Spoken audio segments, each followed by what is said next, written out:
Hi, everyone. Thanks so much for joining us. You are here for the Maine Tree Foundation's 2025 Holt Research Forest Report. Our intentions today are to share some of the data that we collected from the 2025 field season. So we're very excited.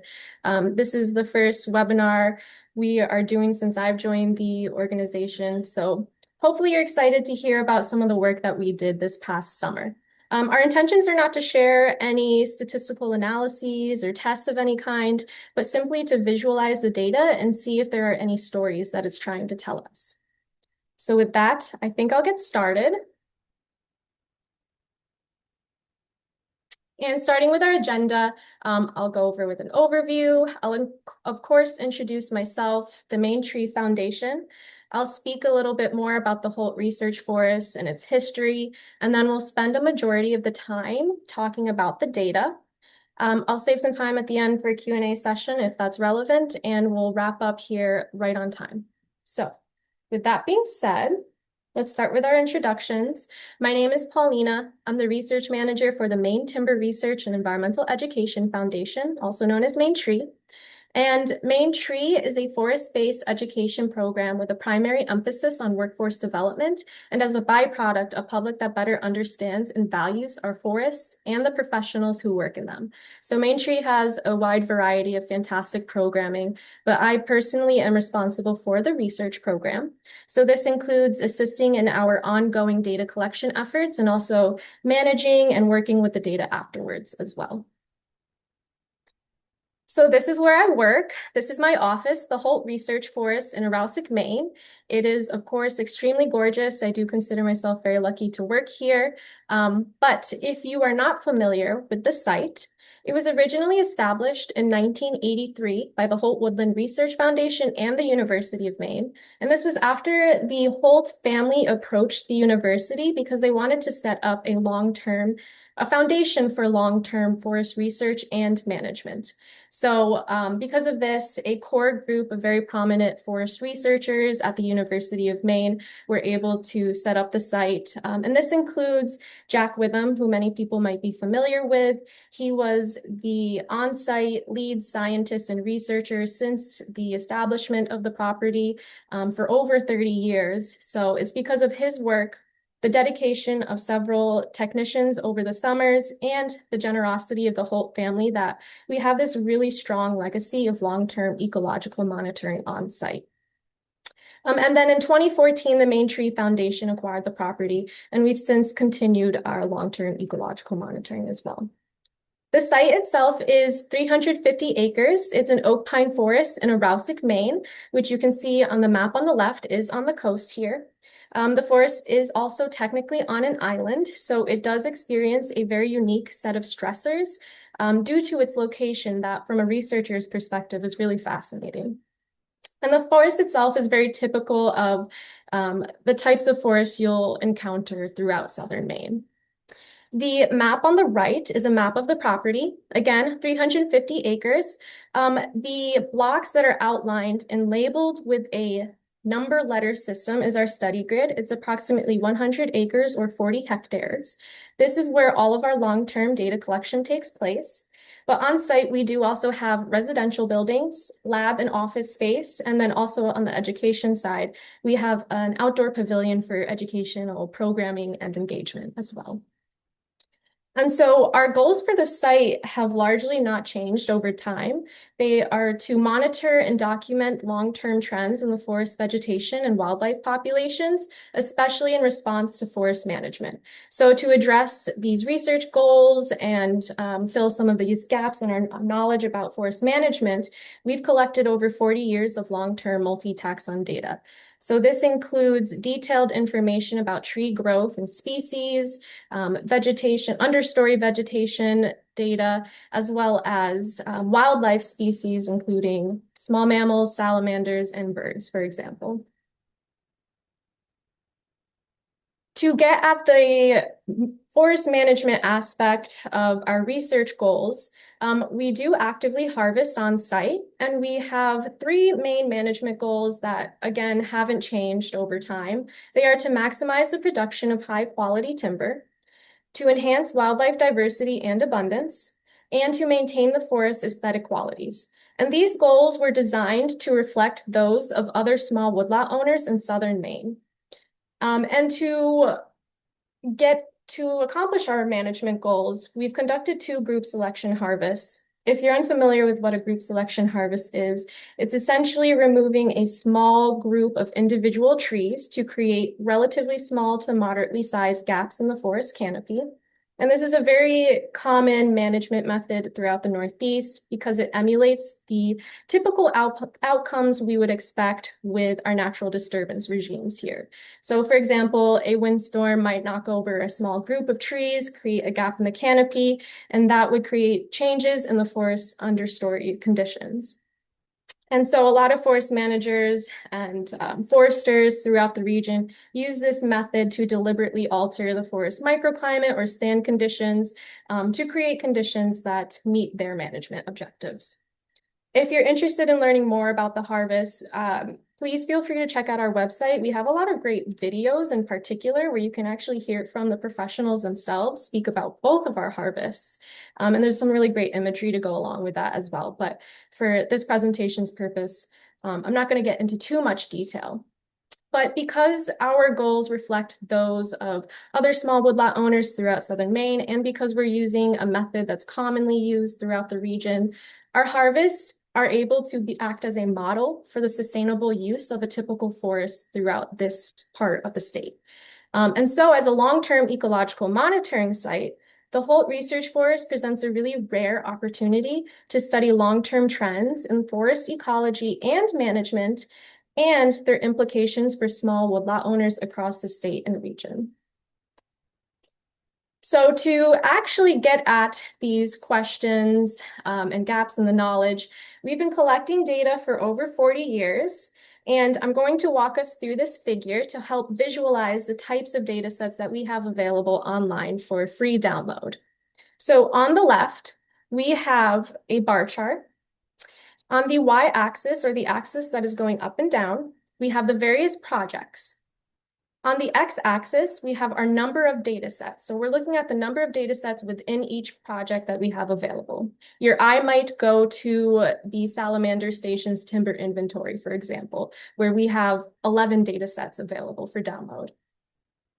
On the right, we have a heat map here where we are visualizing the number of data sets within each project over the years. So it adds a little bit of a temporal aspect to our visualization here.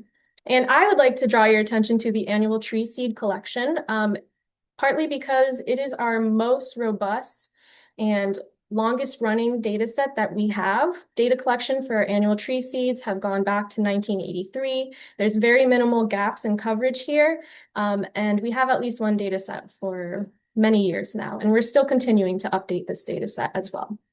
So those are just a quick few examples of how to interpret this figure. I'd like to draw our attention to the 2 data projects that we'll be focusing on for this presentation. That includes the timber inventory and the tree regeneration data sets. Our timber inventory data collects data on our overstory or more mature canopy trees. And you can see that we complete timber inventories strategically before, after, and in between planned harvests. For our tree regeneration, we're looking at our regeneration data, so seedlings and saplings. Coverage and data collection here is a little bit more spotty, but in recent years, especially as we're finishing up a timber inventory, we've been focusing on tree regeneration once again, which is great. So let's actually talk about the data, the fun part. I'm going to give you a very simplified version of our methods and protocols for how we collect the data. But if you're interested in more of those details, I will have a link on the last slide at the end that you can follow to learn more about that, as well as my email if you want to message me. But we're going to start with our youngest or smaller trees and work our way up. So our regeneration, seedlings and saplings. What we do here is we count the number of seedlings and saplings by species in our permanent regeneration plots across the entire study grid. So these permanent plots were originally established at the beginning of the Holt Research Forest, and they have not changed since then. So we can go back year to year and measure the same subset of samples. And they're exactly that. They are a subset of the samples. So we can mathematically scale up to whatever unit of interest we have. For us, it's typically hectares because we work in the metric system.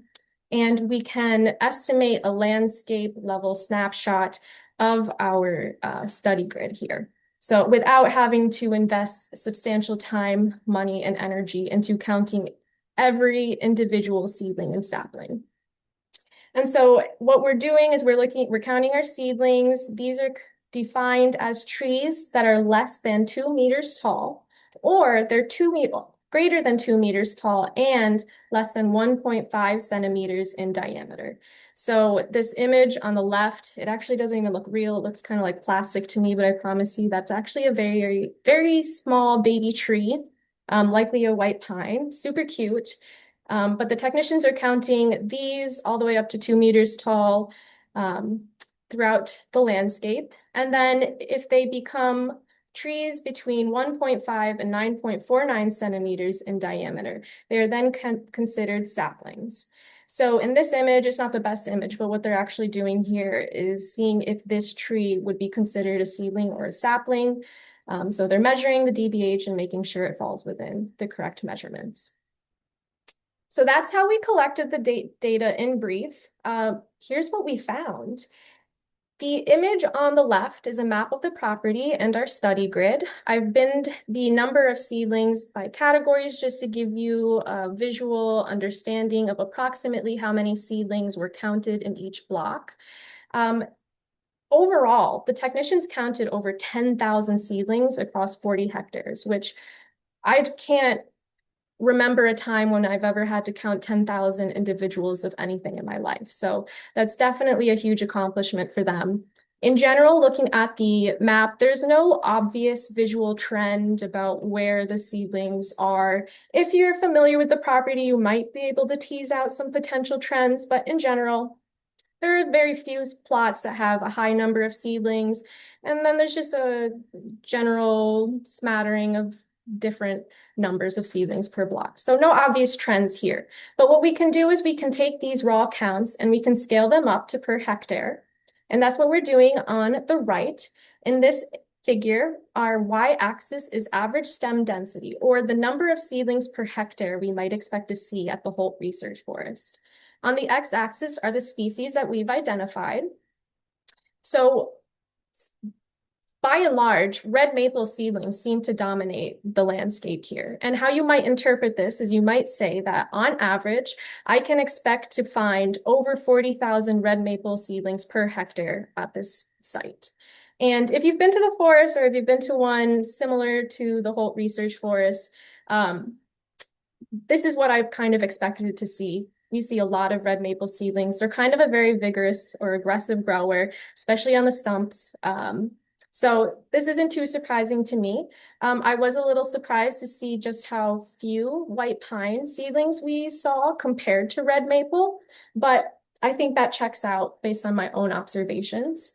Next, we had yellow birch, which I was very surprised to see. I did not think that they'd have this many seedlings. However, yet we do have a lot of yellow birch individuals in the other older age classes. So it does make sense, and it makes me happy because it is one of my favorite tree species.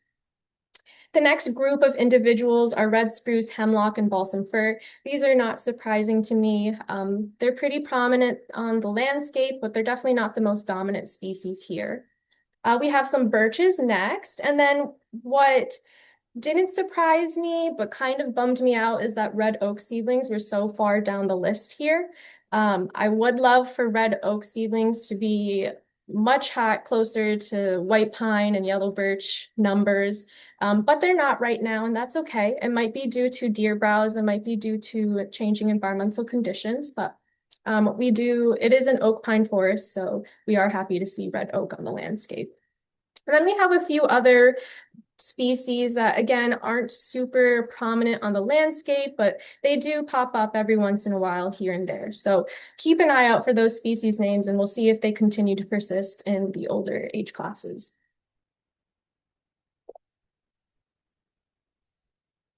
Moving on to saplings, our figures here are set up the same. So as a reminder, these are trees that are between 1.5 and 9.49 centimeters in diameter. And the map on the left, we're again visualizing the number of saplings counted per block. And again, there's just not a very visual trend going on here. So this image isn't super informative, but the numbers that we derive from these data is important when we're scaling up to the hectare scales. So overall, the technicians counted over 3,000 saplings across 40 hectares in 2025. Again, that is a lot of saplings. And if you add that up with the number of seedlings, they were counting a lot of trees this summer. So let's scale that up and let's look at what the landscape actually looks like with our saplings. So on our y-axis, again, we have average stem density or the number of saplings per hectare we might expect to see here. And then we have our species on the y or the x-axis. And interestingly enough, white pine and red maple are actually going head to get head. These are two most dominant in terms of saplings here, and you might say that you might interpret this as saying on average, we expect to see over 750 either white pine or red maple saplings per hectare at the Holt Research Forest. Considering our seedling data, I'm not too surprised. This is an oak pine forest, so I do expect to see a lot of white pine, but red maple is right up there with them. The next few species, again, I'm not super surprised given my own observations of the forest and the data we just looked at, but we have balsam fir coming in at third, which is really cool. We have red spruce, hemlock, yellow birch, and red oak, which I think is a little bit higher on the list here, which makes me very happy. So I'm not surprised by this group here, and I think that looks great. And then again, we have a smattering of random other types of species that are not super prominent on the landscape, but they have been documented here this past year and in the past. So I'm not too surprised about seeing those. Moving on to our overstory canopy trees, we are conducting a timber inventory this past summer, or we have. And through our timber inventory, we collect data on two different groups. The first being our recruitment trees. These are trees that have grown into the overstory class since the last inventory. So they were once considered seedlings or saplings, and then this past year, they grew either greater than or equal to 9.5 centimeters in diameter. So they're now a mature canopy tree. And then we also collect data on all of the overstory trees that have already been greater than or equal to 9.5 centimeters in past inventories as well. And we do this across all 40 hectares of the study grid. However, I want to note that this is a presentation on our 2025 data only. And so last summer, we completed approximately 1/3 of our complete timber inventory. So the data I'm about to present does not represent the entire landscape. However, from what I've seen, I think the trends, they are matching up with what we're seeing from the other data, our seedling and sapling data as well. So I do think it's still informative and worth it to share this information, but keep in mind, it's not a landscape level snapshot. All right, let's start with our recruitment trees, the trees that have recently grown into the overstory class.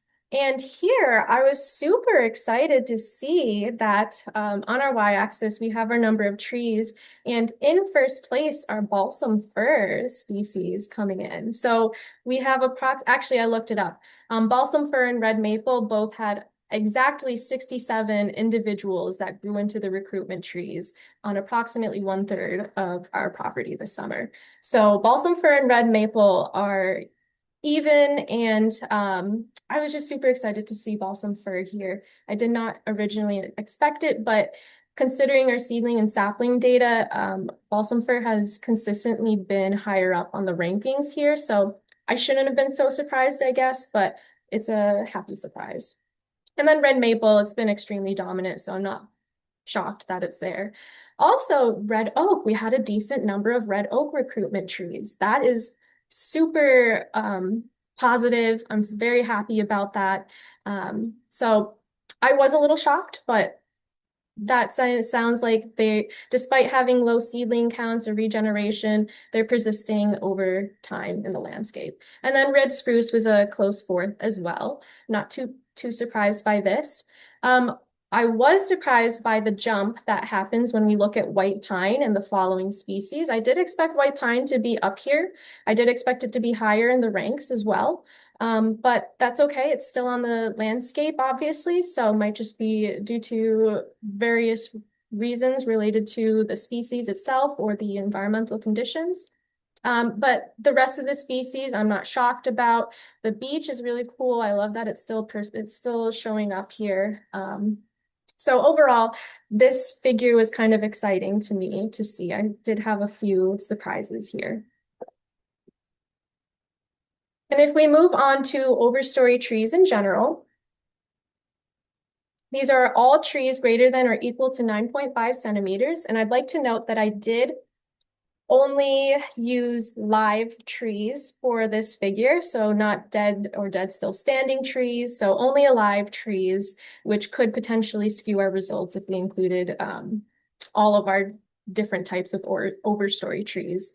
But again, we're looking at number of trees on the y-axis with our species on the x. And overall, white pine is really dominating in our overstory canopy, which I'm not surprised about. It is an oak pine forest. If you've been to this forest or similar forests, white pine is highly prevalent across the landscape. And then I was very pleased to also see red oak persisting into the canopy, with red maple being a very close third. So red maple is definitely catching up to them, but overall, I think this is very characteristic of our forest type, especially on the coast here. And then this next group of trees, again, the same species that we've been talking about. So red spruce, balsam fir, white oak, yellow birch, and hemlock. They are definitely abundant on the site, but they're definitely not the most abundant and they're not taking up the most space in our canopy. But we're happy to see them here. And these are the other species are definitely less prevalent on the site. And some of them might be remnants of the past. For example, our apple and black cherry species. Very few individuals, but I think they do persist, and it's likely due to their past land use history on the site, which if you're interested in, there's some really cool publications and information online that I believe are linked on our website as well, that talk in depth about the past land use history. So I think that's why we're seeing some of these species here as well. All right. So instead of just looking at the number of trees per species, I also wanted to look at the distribution of their diameters by species. So it's one thing to just count the number and talk about how that's influencing our species composition at the forest, but it's not really talking about how much space they're taking up in the canopy and what that means for other species, for example. And so what we often will do is plot the distribution of their diameters. Here I put DBH distribution, but that stands for diameter at breast height, and we can just think of it as their overall diameters. And I will walk us through this figure. So on the y-axis, we have our counts, or the number of individuals. On the x-axis is our DBH, or our diameters in centimeters. And then each individual plot is a bar chart that corresponds to the species label above. So here we're looking at balsam fir. This is the balsam fir's diameter distribution. It is not hemlock. Hemlock would be here. So what are we looking at here? Well, let's start with balsam fir. So I was a little surprised to see balsam fir so high in the rankings in our previous figures, and I was really excited by the amount of recruitment trees that they had this year. But I think that makes a lot of sense when we look at their diameter distribution, because we can interpret this by saying that of all the balsam fir individuals that we measured this summer, a majority of them were in the smaller diameter classes, so less than 25 centimeters, for example. And since we had a lot of new recruitment trees, I think this makes a lot of sense because those are trees that have just become grown into the size class of 9.5 centimeters or above. And then if we look at some other species of interest, particularly red maple and red oak, I'll talk about at the same time because they have very similar distributions here. They have a lot of species or a lot of individuals in the smaller size classes. And then as you go over to the right, it starts to dwindle. In general, we don't see a lot of red oaks in these larger size classes as compared to the red maple. We do see a few individuals that are pushing over 75 centimeters, for example. Red spruce has a very similar shape in their distribution, just fewer individuals overall. And then the last one that I want to point out is white pine. It has a much more normal distribution if you're familiar with stats and probability. But we might interpret this by saying that on average, any overstory white pine that you come across in the forest is likely to be between 25 to 75 centimeters. However, we do see a fair amount of individuals that are pushing between 75 and approximately 100 centimeters. I do remember there were a few individuals that I helped measure that were somewhere in the 80s range, which is really cool. So this just gives you a better snapshot of what the forest actually looks like instead of only looking at the raw count or number of individuals. So hopefully that didn't confuse everyone too much. But I wanted to conclude by saying that white pine, red oak, and red maple seem to be highly abundant across all of our age and size classes, across the landscape in general, and that I don't think these trends are atypical. I think they're quite typical for the region, the forest type, and the current environmental conditions that we are experiencing. I know that red maple can be a very aggressive grower, and I think it's actually really adaptable and enjoying the changing environmental conditions that we're experiencing. So it's been kind of flourishing across the landscape. And I do know that there have been some other observations from other forest managers, foresters, and professionals who have noticed that red maple regeneration can sometimes dominate or outcompete other species of interest, including our oak species. So for us, red oak, red oak is also experiencing issues due to deer browse. We're on an island here and we have a very high deer population. So, and they do love the red oaks, which I can't blame them, I do too. But there's been we're not the only ones experiencing this pattern, and I think it's very typical for what we're seeing today. And then lastly, I have to say that all of this work is because we had has been possible because we had a fantastic field crew this summer. I've been very lucky to always have a fantastic field crew, but this was our 2025 crew. They did a fantastic job. They counted so many trees and identified them all this summer, which is amazing. They were a pleasure to work with, and I just want to acknowledge all of the hard work that they completed this summer. And then with that, I will wrap this, oops, wrong way. I will wrap this up. I wanted to say thank you for joining us. This is actually really fun. I love talking about the data. If you are interested in the data that we have, please follow this link. You can find it at the University of Vermont's Forest Ecosystem Monitoring Cooperative website or data archive. You can also Google Holt Research Forest data and FEMC, and you will find it. And if you're interested in learning more about the protocols themselves and how we collected the data, you can follow this link here for the techniques manual, or you can also find it at this website as well. And then, of course, feel free to check out the Maine Tree website. We have so many amazing programs. But if you want to get to Holt Research Forest, you can navigate through here or use this link. As I mentioned earlier, we have some really awesome videos coming from a lot of relevant people from the Holt Research Forest, including Jack, Barry Brusela, talking about the forest, the site itself and its history, talking about the harvests as well in detail. So if you're interested in that, please check that out. We also have a list of publications and a list of former technicians also. And then finally, If you have any questions, please feel free to email me. I'm always happy to chat. And if you can't find something that you're looking for, let me know. I'm happy to help out. Thanks, everyone.